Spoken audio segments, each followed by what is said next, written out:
Come on in the room, because Jesus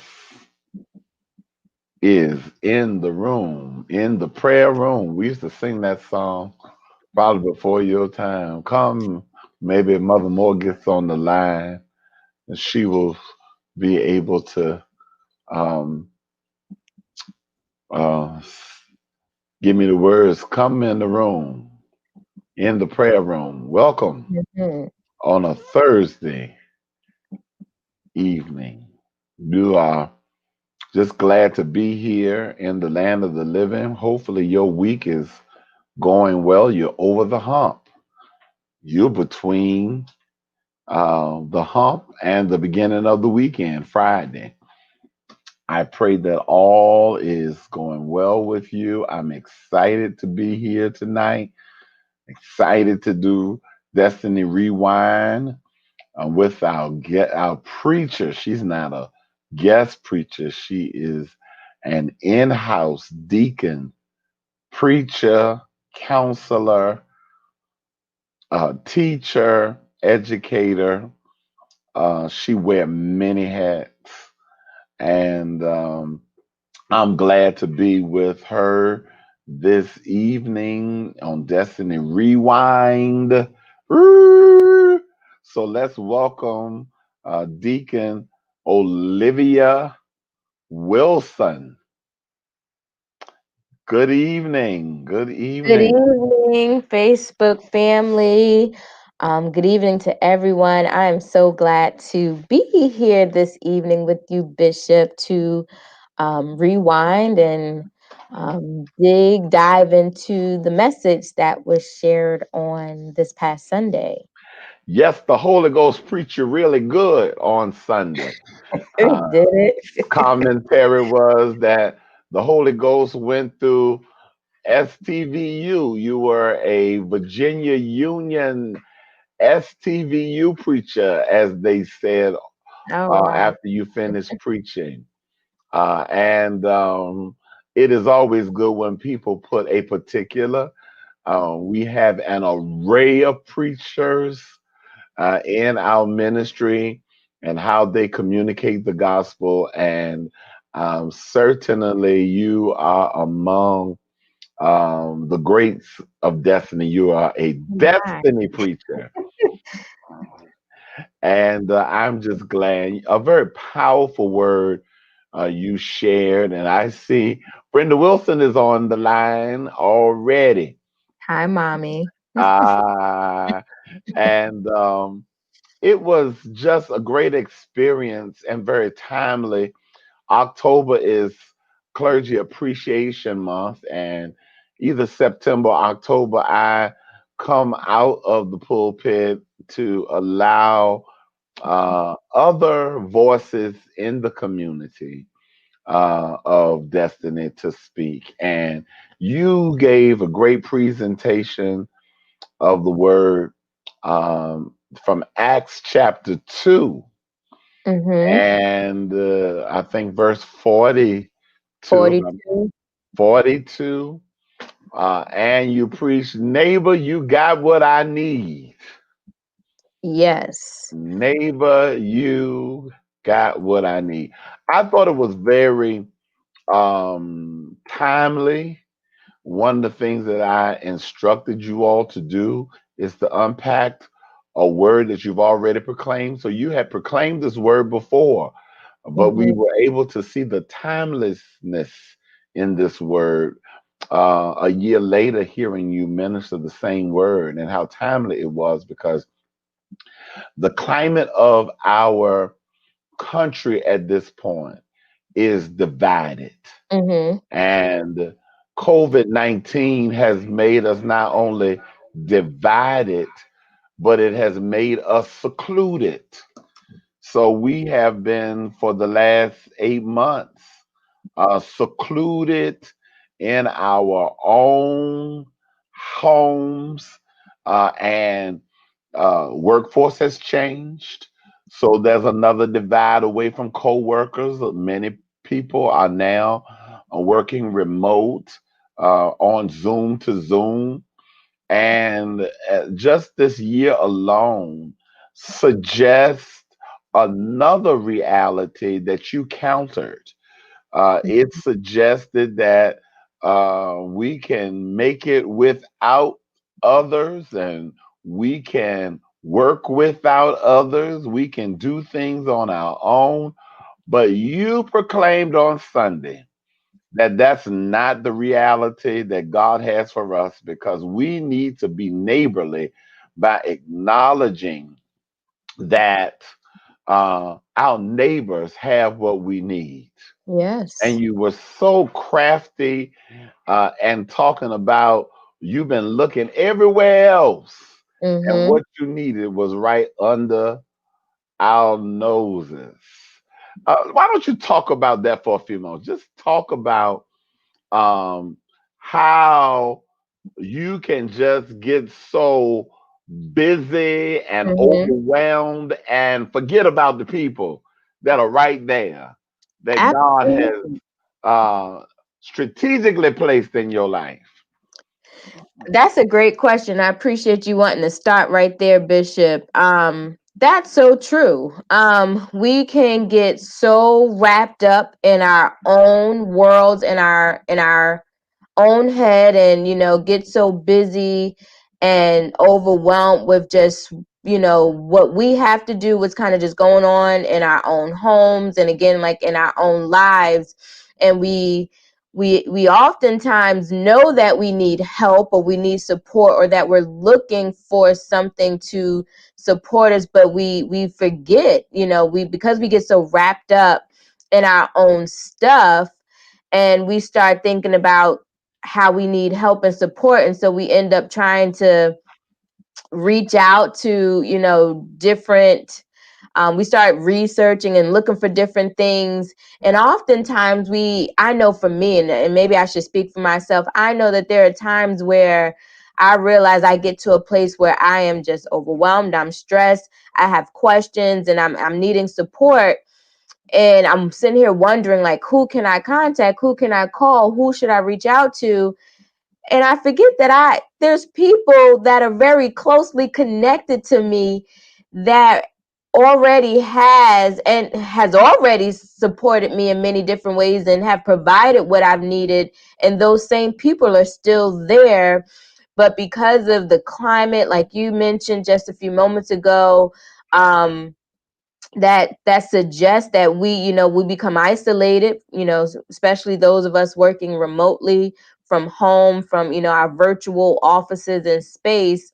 That feeling of isolation or being alone, so often you forget that you're still part of a community, and that there are those in close proximity, whether just a phone call away or actually right across the street or not far away, that can be there to support and provide the needs that you may have. And those needs vary, and that support can vary.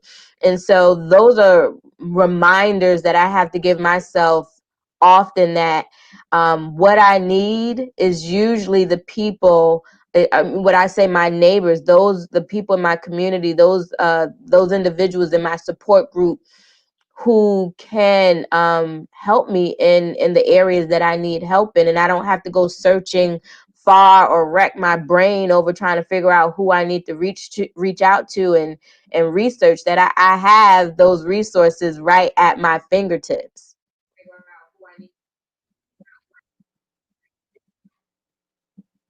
Bishop, are you there? Yeah, I think, Okay. yeah, I think, you know, we get so familiar with people that the familiarity causes us to lose their value That's a good point. in our lives. And we think because that we are doing new things that they are not even valuable in those spaces. Mm-hmm. And I think what I would like to say is that we need a progressive lens when it comes to the value of people in our lives. That we can kind of compartmentalize persons in relationship, and we don't realize that they are there. Some people are there to grow with us, is Mhm. what I want to say. So maybe we need to find some strategies to foster growth in relationship. Mhm. I really, um, one of the things that came to mind after as I was listening to you preach is this question: in what ways can we initiate healthy relationships? Or as this conversation is progressing, in what ways can we um, grow healthy relationships? Mhm. Right. So that's a good point. I want to. I would like. Bishop, you froze on my end on that last as you were completing your sentence. Do you mind just repeating that last word maybe that you just said? Yes, I said that, how the question is, in what ways can we initiate healthy relationships, or how can we grow the relationships that we are already engaged in? Right. And that's a good point. Kind of starting with that latter question, how can we grow or nurture the relationships that we're already in? And I think that's a very important question to ask, especially as you made the statement about how we oftentimes move into new things and new spaces, and we sometimes forget the value of the relationships that we have, or um, may not think how that relationship plays a part in whatever new space or new project, new thing that we're in. And so for me, I think that one way to help grow or nurture those relationships, number one, is to have conversations and to inquire about, like, where are you all, where are we in life, like what stages, what's important, what's going on, where our values, where do our values lie, and our goals. And so I think just still being able to have those um honest and intimate and direct conversations, just to continue to seek and understand where people are, where each other, where we're at in the spaces that we're in, to see where the value can come from, to see how we can support, or if we can support one another in whatever new space that they might be in. I think about my relationship with my best friend, and people who know me really well. I consider myself a great friend, but I'm the type of friend where I don't always stay in constant contact with my friends. Even my best friend, she'll tell you, we can go quite a few, some time without speaking. And when we do, we're constantly updating each other, like where we're at in our lives, what new, if there's any new issues or new perspectives that we have taken on, new experiences, and being able to dialogue through that and kind of share our thought processes and what's meaningful to us, and being able to see where we may differ, as well as think alike, allows us to be able to identify how we can still show up for each other, and how we can still add value and support to one another. And so I think the conversation, um, the communication, I should say, being able to have that type of effective and really good communication is helpful. And for any relationship, whether you're starting a relationship, growing a relationship, I think the establishment of trust is always a very basic and foundational thing in any type of relationship. If it's going to be a healthy and a positive one, is how do you establish and maintain trust? Mhm. Okay, so you've given us two things, and I would like to call them like this: frequent engagement, and the text that you used said daily. They just did not engage sporadically.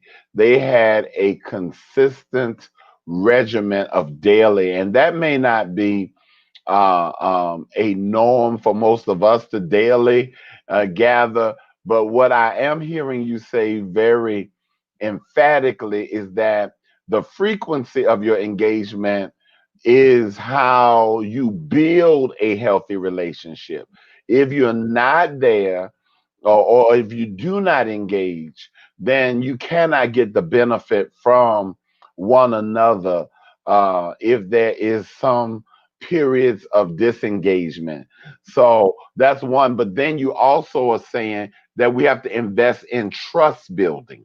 Mm-hmm. And I think trust building is really one of the areas that becomes a challenge to us because there uh, we are in relationship with people that are becoming. Mm-hmm. Some people say would like to say it another way, we're in relationship with people that are not perfect. Well, I believe that we should stop highlighting the imperfections of people and look at that we are in developing relationship with developing people or people in a Mm-hmm. becoming process. And if we understand that people are becoming, then maybe we can um give room in the relationship to build trust. Right. And I would add too, Bishop, when you said that, the I can't hear frequency of the engagement is important. I would also add that not just the frequency but of the engagement, but also like the intentionality within that engagement. So when engagement happens, how is it intentional? How is it um meaningful, and what type of effort and time and the depth of what's happening during that engagement, I think is also important. Oh yeah, I like that because I think that we need to be intentional. And when you are intentional, you put like that text says a regimen there Mm-hmm. that daily we'll do that. And I'm not suggesting that um, um, our culture is different than it was 40 years ago. One of the things that I talk about 40 years ago in the church culture, one of the reasons why people could go to church on Sundays, because in many geographical locations, there was a blue law and there was nothing open but church on Sunday.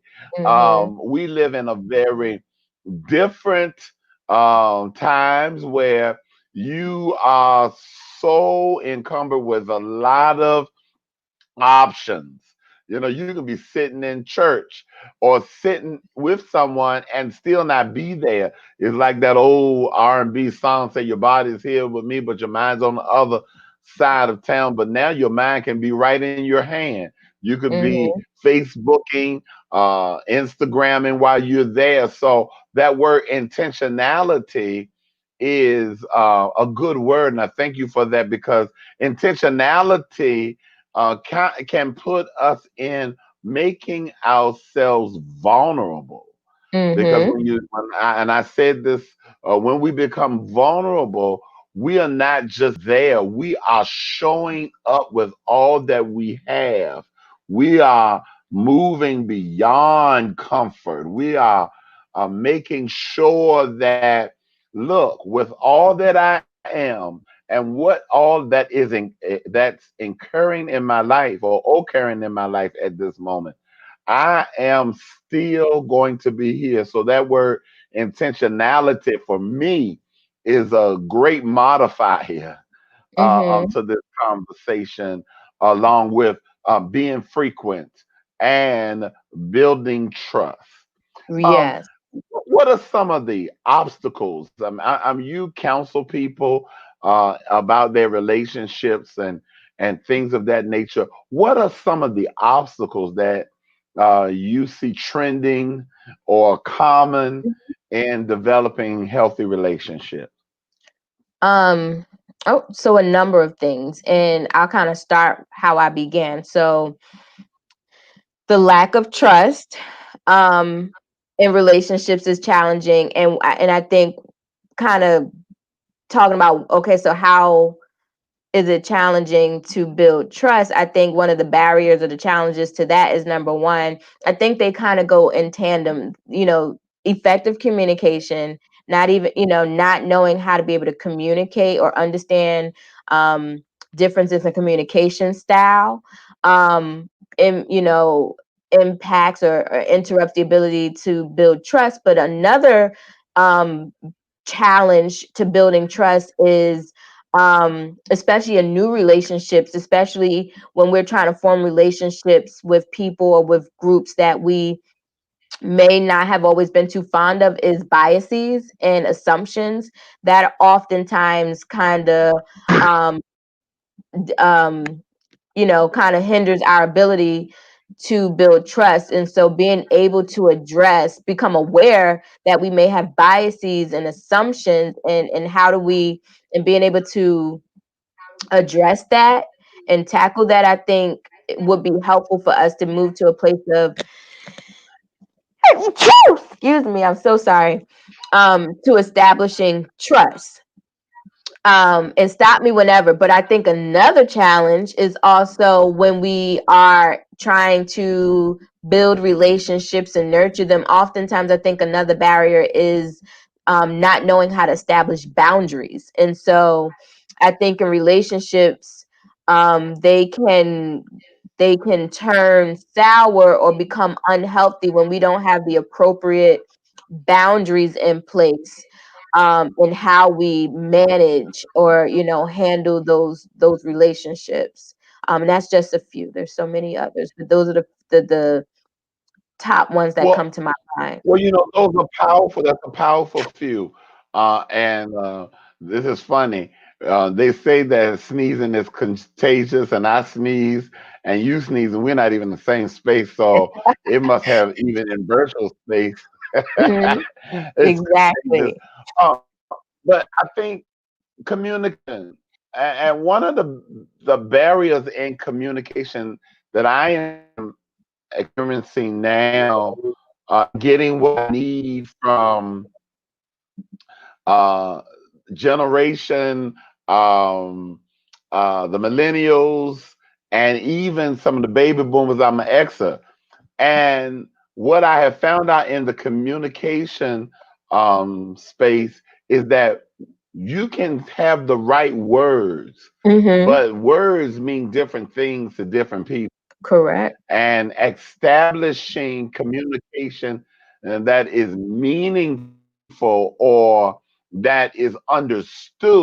I think, Hmm. and we don't invest in time because the words you use, we assume that just because I said it, that the person's or person I'm in relationship and is understood. Hmm. And you talked about in your sermon Sunday about, I think it was reflective. Listening. Um, you can help me out. Yeah. Reflective listening, which is a form of active listening. Yes. Um, and you even gave us an example on Sunday about how to do that, how Right. to reiterate what you thought they said or what you heard them say to get Hmm. clarity. I think it's those little things we have to now begin to implement in these relationships so we can get what we need from each other. Absolutely. We, in some sense, have got to be, uh, we have to revisit, I better say that. Hmm. We have to revisit some strategies in relationship because I think a lot of relationships go south or go into unhealthy spaces because we don't use certain techniques because we don't think we have to use techniques. We think love is just gonna do it just because I love and like you. And there are some strategies that we need to begin to implement. And hopefully, because if what you said, and I think your proposition was centered around this, our strength is in one, was your proposition Hmm. and to the sermon. You were fostering us to become one. Then there are techniques and strategies to becoming one Hmm. that we often assume that we know. And we find out by experience that we really don't know. We know what we need out of one another. Right. And that's why in this hour where there is such a divide in our country and so many relationships are being divided. We've got to one, what you did, you called us back to oneness by saying, look, I'm going to confess. I have been negligent in getting what I need because I've been looking in all the wrong spaces. And neighbor, which you were neighbor. Yes, Bishop, you just made me think of something. And I hope I'm not cutting you off because you are freezing up a little bit on my end. But you just made me think of something, still, talking about like how, what could be some barriers or challenges um to, building or maintaining healthy relationships. I'm thinking about the part in the text where the apostles were really, they were prophesying and really pretty much the way I interpret it, reminding the Israelites about like who they are and where they've come from, and this alternative way of, like, I think they were, for me, the way I interpreted it, they were being reminded about who they are, where they've come from, and what's available for them to continue growing and developing. And I say that to say that we oftentimes get into relationships and we want them to work, and we think that they're going to grow, but we don't oftentimes put in the work and the investment to even discover ourselves, to even know what our own needs are, to be able to communicate that to the other person. And so part of being in relationship with others and learning other needs, we have to learn what our own needs are. And so that means that we have to still be on our journey of self-discovery as well, and getting connected to those persons or people that can help us on that journey of self-discovery. Because again, if you don't know yourself, or if you're not in a place of continuing to learn yourself, you're going to just have a harder time being able to articulate and communicate that to others if you don't know what it is that you need. Yes. And I think that word there, and you went right to healthy relationship is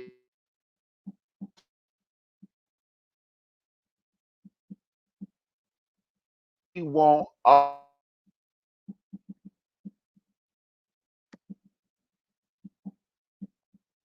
I think that word intentionality needs to be put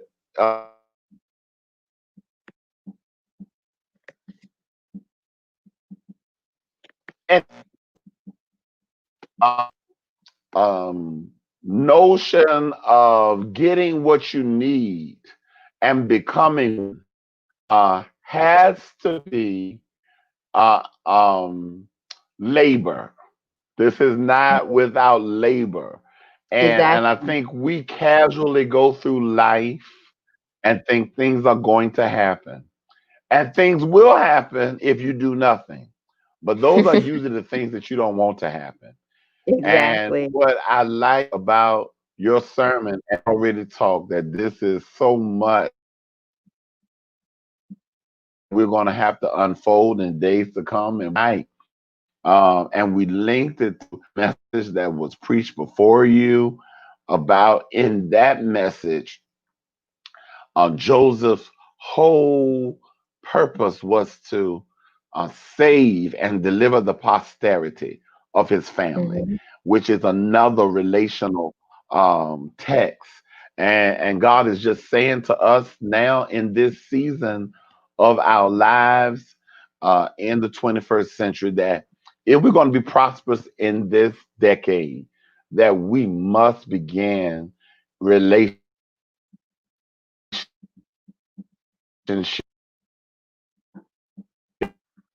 building. Hmm. Neighbor, you got what I need.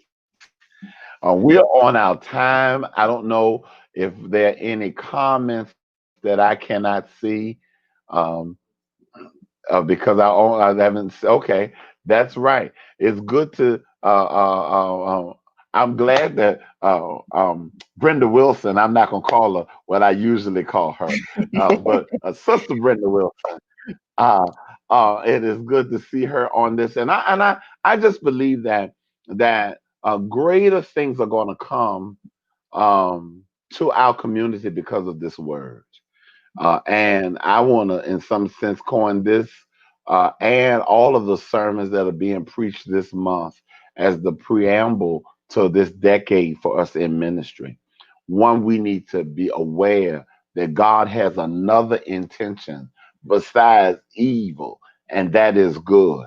Mm-hmm. And then we need to understand that the goodness comes because we have people in our lives that we can share life with and do life with in order for us to become better. I'm just going to say to our listening audience, thank you for coming and sharing.